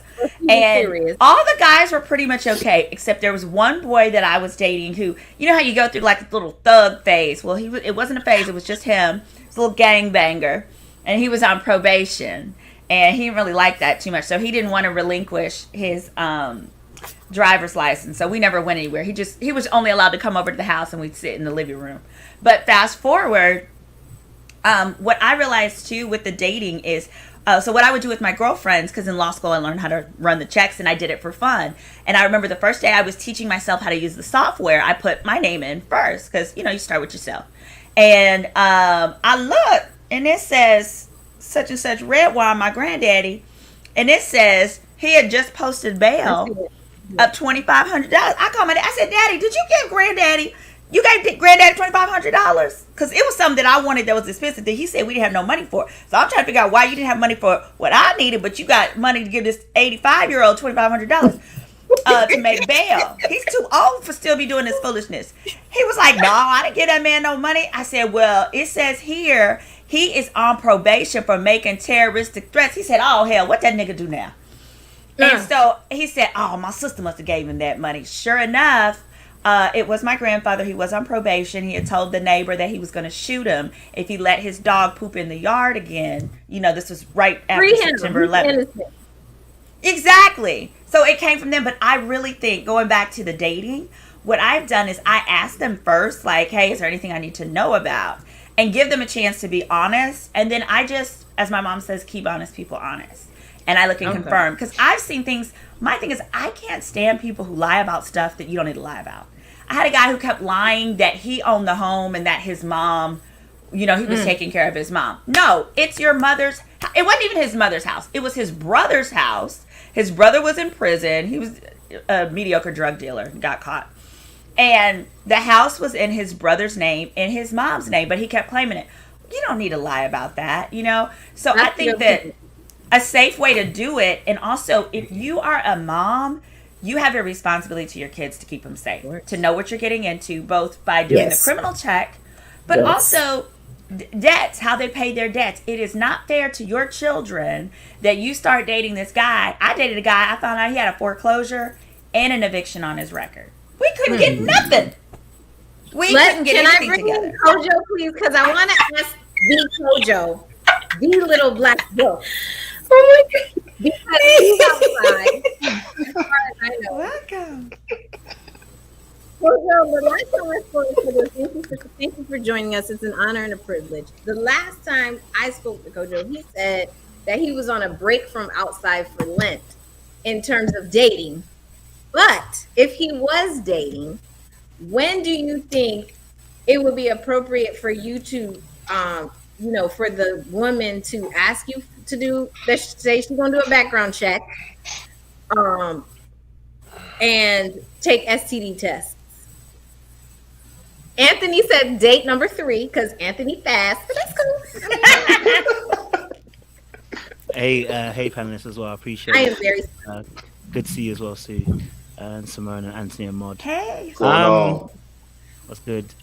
In regards to your question, listen, personally, I think I don't necessarily do background checks myself, but if you're a woman in 2023, the moment you meet me and you think you like me, just do the background check. Okay. I'm no danger to anybody, but still, right away. Don't waste time. Because you wait until that third date, you don't know how you're going to feel about that third date. You might be feeling a little bit, ooh. And the background check, to be clear, is an asset search as well as absolutely a criminal background. Debts Absolutely. and criminal. Don't waste your time because you want to get to a point where you're feeling the person, and then now you want to do the background check. At that point, even if the facts are adding up, the feelings are still starting to speak louder. You know what I mean? And you can find yourself in that tussle. You don't want to be in that space. So rather than that, do your background check from early. From the jump. Now the STT check. Hey, listen, that might come a little bit later because that's a little bit more intimate, you know what I mean? And you might not have got to that stage of the relationship as of such. But before you get to that place, that conversation needs to be had. I can't say a definite time, but I definitely think background checks should be happening immediately. As soon as you meet someone, if you have the opportunity to do it. Listen, I got nothing to hide. As soon as you meet, hi, I'm Kojo. Not literally soon, but like as soon as you are establishing. This is You know what I mean? Okay. As soon as you establish, you know what I mean? As soon as you establish a link that's deeper than we just met, you know what I mean? If you say we're going to go on a date, I'd say before you go on that date, you might want to do your background check. If you're talking to someone on social media or doing, dating apps or whatever, before you decide you're going to go physically meet somebody, you might want to do that background check. This world is scary. Just saying. My agenda kind of mad. Just saying. I agree with the background check. I'm trying to get the timeline down because I don't want to be accused of jumping the gun. When we give this advice, I want people to be like, okay, Kojo and them at the adult table, they told us right away for the background check and 3 dates for the STD check. Just so you're already prepared. Not saying you having sex after the 3rd date, but you already have the information. So let's say it happens on the 5th date. You're comfortable to go ahead and let it flow because you already have the research done. Right? Okay, I'm going to ask a random question just to break it up. So how do you guys feel? How do men feel about women asking them their birth time to do their birth sign chart? Do that. You mean like star sign? No, but I'm gonna ask you your birth time because I'm gonna look up your actual birth chart and see how it goes with mine. Oh, And like the make time you're born. I mean, if you start asking me ask. questions like that, I'm gonna look at you a little bit weird, like birthday. And it's just because no one's really asked anybody that question. Do you know what I mean? I'm gonna think you're a little bit quirky. You know what I mean? Listen, that's Quirky. that's not for everybody, but some I people am like very that. So, quirky for the record. so Yeah. you Oh, always my like dead birthday? cousin told me to quit messing with the guy I was messing with. That I was like multitasking with Rashid and him. She was like, you got to go. She passed. We're Creole, so it's not weird. We're Creole, right? Yeah. She passed away like December, like a month before the reunion aired on Ready to Love, and she was like, sis, I'm up here. Let me tell you, I can see some things you're not. And she was like, leave this other one alone. She was like, I know he has pretty hair, but go over here to Rashid. Like Rashid, he's gonna figure it out. She didn't even say his name. She was like the guy with the fancy cars and stuff. And I was like, oh, okay, that's one. And she was right. And sometimes she'll talk to me. Wow. And I tried to convince him last week. I was like, hey, I just really like for you to have a conversation with her. Her name is Allison. He was like, but I thought she's dead. I was like, oh, yeah, she is. But Mystic Sister, my psychic, she can do this thing where you guys can have a conversation. He's not with my shits at all. They Oh, ready so says she's an No. astrologist Yeah. and she asked for the birth time. See, that's not quirky. I mean, It works. people do it if we're into astrology. And in my experience, if a guy thinks like if we're like feeling each other or whatever, he's not gonna be like, girl, I'm not giving you my birth time. Usually they be like, oh, but you want to do that girl stuff. Okay, go ahead. This is my birth time. That's You so know. cute. I mean, I think it's cute. I think it's fun. It's Yeah, for fun, but definitely do ask for the ID for so many reasons. It's like, okay, let's see what state you actually live in or are from. Let's see that. Let's see your actual birth date. Your stuff actual like name. that. Right, definitely your middle name for sure. Let's see that. And I feel like if somebody's hesitant to let you see their ID, then you could take context from that. If it's like, let me see your ID, and it's like, hold on, why? It's like, okay, we're not serious. I mean, there's a way to ask that. I don't know if you want to be going straight to someone. Let me see your ID. I mean, you got to finesse a little bit. Well, you don't know me. Women No, usually you ask ask- when you're at the dinner table and they, oh, let me see your ID picture. They take that photographic memory of your ID real quick. That's how you guys finesse it. You got to be cute with it, man. I'm way more. I'm straight a lot up. more slick. I'm slick with it. Yeah. I'm gonna when you take it out because we going in somewhere. I'm be like, oh, let me see photographic memory. Okay, then Oh, that's good. Yeah, I just Yeah. tell him, I'm like, hey, I'm addicted to crime shows, and I'm so friendly that my mom just thinks I'm going to be the next victim. So would it be okay if I take a picture of your ID so that, yeah, I take a picture of your ID. I was like, you can cover up your license number or whatever, but I just need your name in case, I come up missing. Look That at way, Mod's face. don't know where to start. Mod is like, no, ma'am. I got to respect you. I've never received a no, but I also know my target audience, so to speak. Okay. So don't ask Kojo directly. He wants you to sneak it out his wallet or something like that. But I also have only done that if I was getting in the car with them. Like if we're just meeting up, that doesn't matter. So only in instances where my safety is in his hands would I do that. And then when you break it down like that, I've never had a guy feel that way because I said, I'm sure if you have daughters, you'd want her to be as careful. True. Stay Ready said that in the birth chart, you can see everything like temperament, childhood, personality, career, etc. I just want to say for the record, I have a whole app on my phone. Anthony hates the app. I was gonna say, but I didn't want to put you on blast. But I was just thinking you have a whole app in your phone. But literally, the app tells me. I even have my kids in there, and it tells me like how to interact with the person for the day, like based on their star sign or whatever. It's like this person needs you to talk to them more, or this person needs their space today. I mean, I don't go by it religiously or anything like that, but like it's cute every once in a while to kind of scroll through and be like, okay, I need to check on Anthony. All right. Need to check on Flo, make sure everything's going good. Let's see how Kojo's doing. Just make sure your people the star signs and stuff is good. That's all. It's not like, yes, I use CoStar. Stay Ready knows what it is. I wasn't gonna shout them out because they didn't, I love it. Hey. Listen,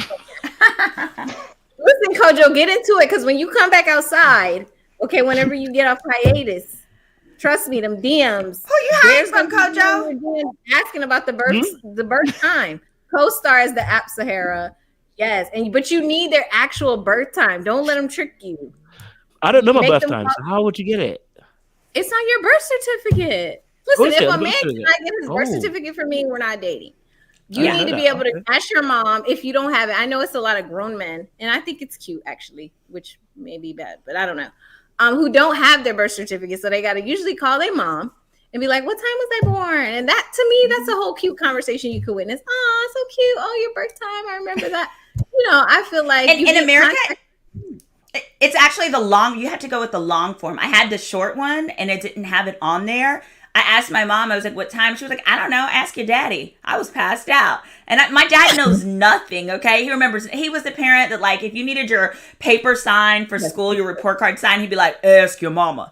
But I asked him, and I was like, "Daddy, what time was I born? Do you know what time I was born?" And he was like, "Hell yeah, you were born January 4th at 4:44 in the morning." And I was like, "Oh my gosh, that is so strange."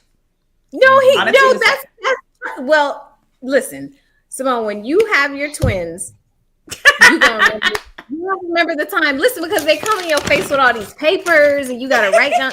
You won't remember. You'll remember. You be like, it was morning. Here I was trying to go do my jog so I could be pregnant and fit and sexy, and then boom, here you come. So I am certain I won't remember, but Rashid and Pierce will.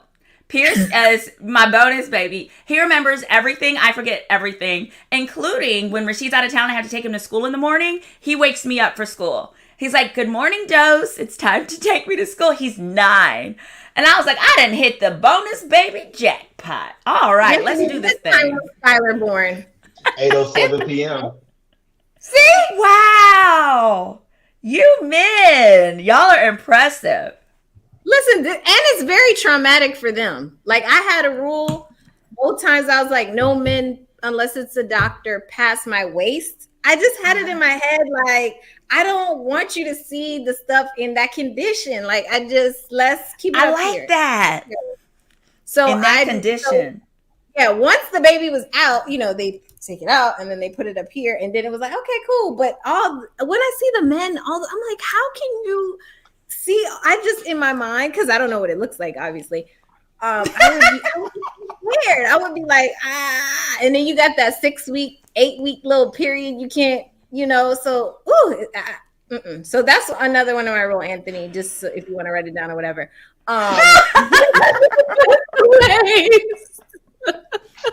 No men pass the waist during the actual birthing process. Okay, you're gonna see me without my wig on, without my makeup, whatever, because we're gonna be in the house chilling at times. But I just feel like I could be wrong. This could be one of my quirks. But April Gaines said, "What? I'm Sagittarius with my moon." Let's just get into it.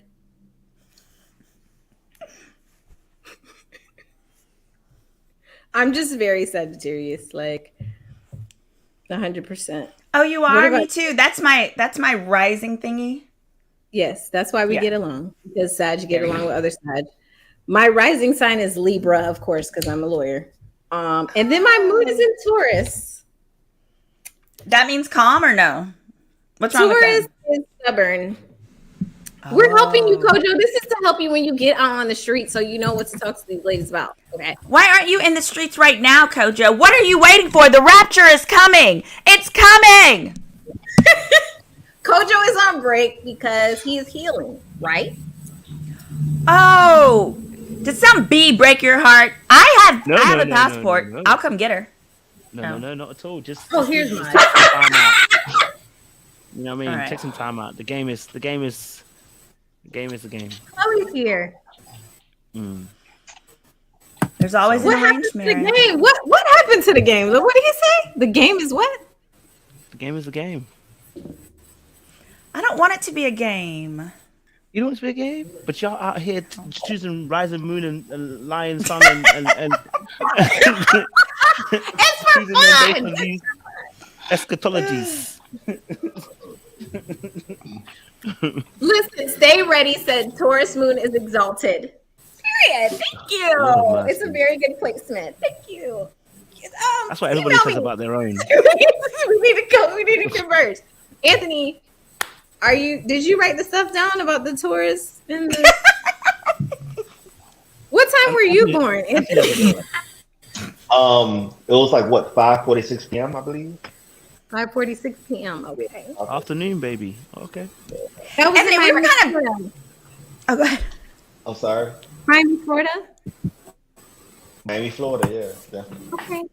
I'm not writing it down. I'm just. I do have a question for Anthony, and I'm sorry, it's kind of ignorant, but it's on my heart, so I got to get it out. You just seem so like normal and nice. You just seem like the type. I know so many girls that would want to trap a man like you. I don't understand why you only have one child. Like, I feel like you should have like they probably try to get you like 7 times. How did you dodge it? What did you do? Have you ever knowingly could you tell when they were trying to trap you, and then what did you do to dodge it? So, okay, moment of transparency here. My father actually had a lot of children with a lot of different women. So growing up, I always heard, don't be like your father. So it kind of traumatized me a little bit, where I never wanted kids. I never wanted to start off on that pattern. So definitely, when I had my daughter, like I didn't even want kids. So when I had my daughter at 34, I was like, wow, everybody was surprised. Like, wow, you finally had a kid. You know what I mean? So I think unconsciously, I didn't want to be like my father and follow that path. So I was always careful, always careful. Because I know they tried. You are the type of man that a woman would keep your baby. I know that much. So. Thank you. I appreciate that. I 100%. Like even on the show, I kept saying, why are we not seeing the beginning of the season? We were like, how are we not seeing Anthony? Where is Anthony's date and all that? So, but then another question I have for you, Anthony, is you kept saying, my daughter and I. Does your daughter have a relationship with the mom? That's a question that I would want to know. So, yes, my daughter does have a relationship with her mom. Her mom is actually very active. I take on a majority of responsibility because her mom is in school and working full time, and I'm a little bit more flexible with my schedule. So I have my daughter the majority of the time.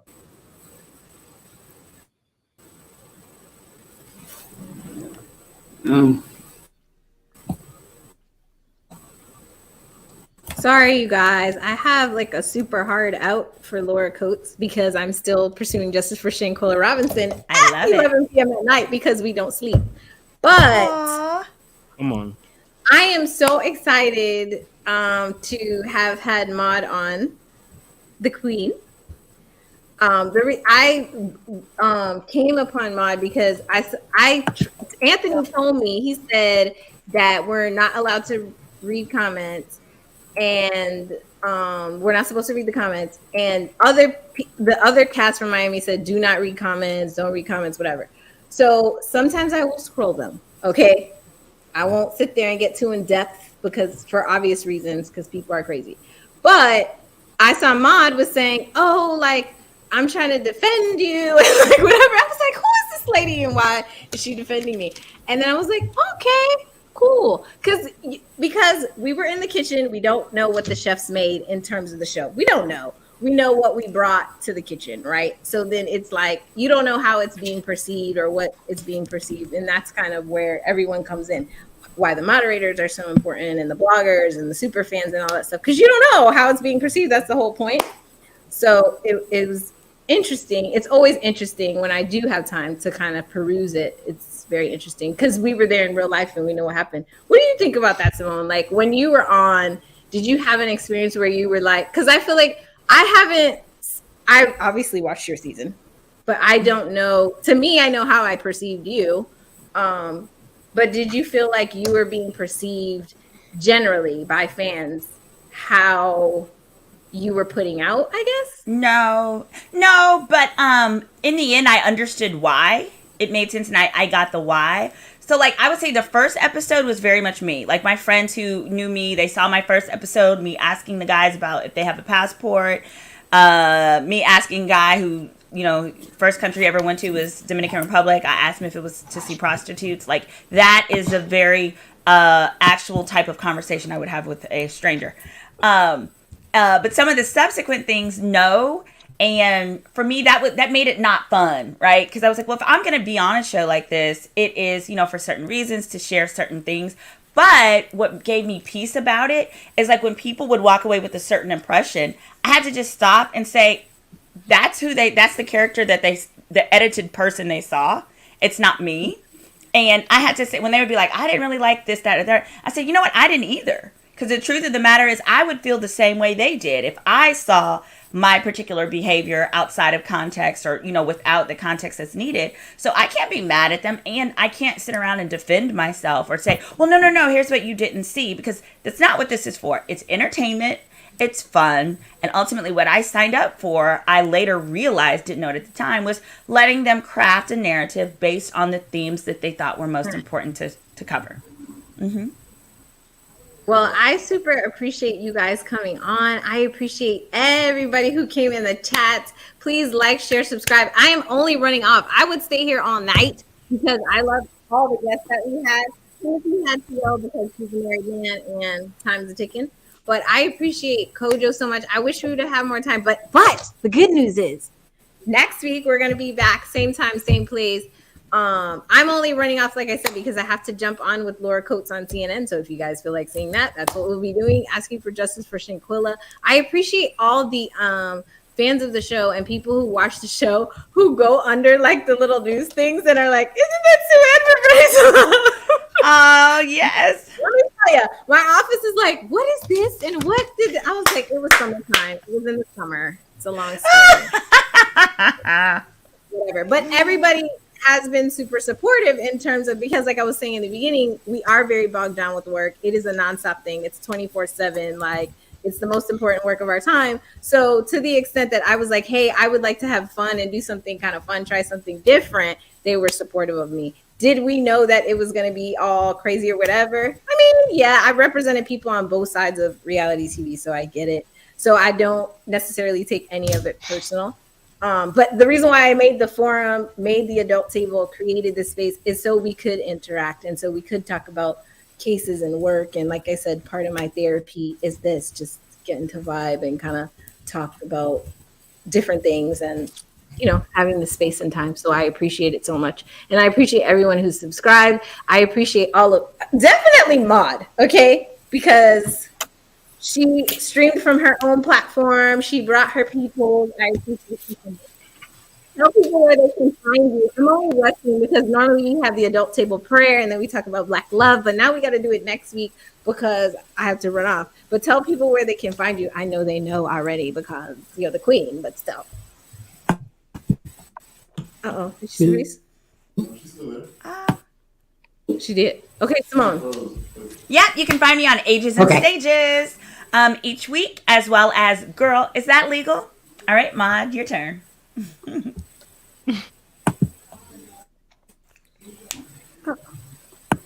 You can find me at Mother from Mama on IG. Am I too loud? Am I still loud? I hope not. No. You can find me on IG as Mother from Mama, on YouTube as Mother from Mama, and catch me tomorrow. It's tomorrow? No, Saturday at Kamisha Reviews panel, because we shall be dissecting this getaway of love, Ready to Love, because we are ready. Okay? So tune in on Saturday at Kamisha Reviews panel. Thank you, Maud. Kojo, I am so upset we didn't get more time, but you are invited back at the adult table anytime. Where can they find you? Because they already know. Basically, you run the space. Let's talk about it. Let's keep it real. Let's give him his flowers. Where can they find you? Yeah, you can find me on Little Black Book 91 Instagram and on YouTube. We will be obviously live on Saturday night as well for Ready to Love super panel, which we host. We'll also have, I think we might have a mini panel before that as well for Put a Ring on It, because I think Put a Ring started as well. So great own shows on there as well. So yeah, catch us on that. And if you like dancing, catch me on TikTok, Black Muscle 91. All right, we will. All right. Dr. Anthony, paging Dr. Anthony. Thank you, April. So You you can ready? find me at IM_Anthony Martin NP. From there, you can go to my different websites for businesses or whatever. Also, Radio Love every Friday night, 8 p.m. See how long I last. All right. Bye, everybody. Thank you. See you next week, Thursday, 9 p.m. Eastern Standard Time at the adult table. I appreciate all of you so much. And justice for Shanquilla Robinson.